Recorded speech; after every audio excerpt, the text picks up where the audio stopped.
Welcome once again to realestatetalk.com.au. Now, one of the features on the site here is that you can now do it yourself with home values.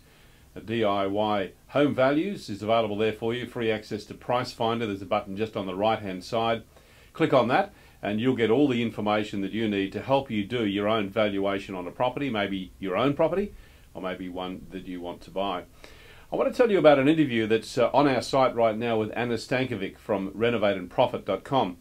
And in this interview, we talk about how you can identify a good rental property that's going to give you a good return. She makes a couple of very interesting points about the type of investor that you need to be. How do you identify that? And in this point here, she makes about location. Now, maybe going out the window. Here's what she had to say. If you know that you're buying something that you would like to renovate and hold on to and rent out to a tenant, you might be looking at having not just the renovation, which will increase the yield that you will get from that property, but also for natural growth that it's going to have long term. So you'll be looking at the location, the kind of infrastructure is close to schools, public transport, parks, things that will influence how much it goes up to over a period of time. If you are buying something that you would like to just renovate and turn over and make a cash profit from, that old mantra of location, location, location really goes out the window.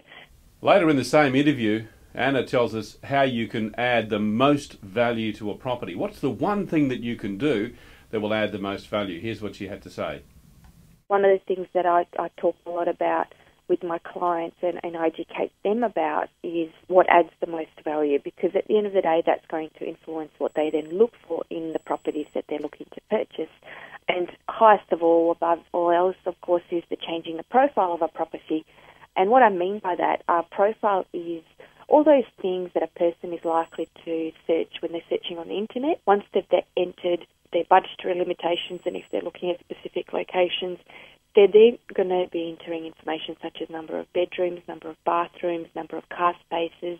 Those kind of things are what make up a profile of a property. So if you change some of those, you're actually putting the property in a completely different price bracket.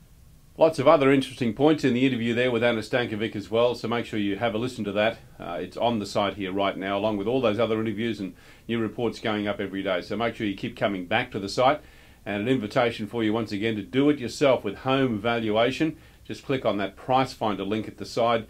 You'll receive a link straight into the Price Finder database, which is the most powerful one in Australia right now.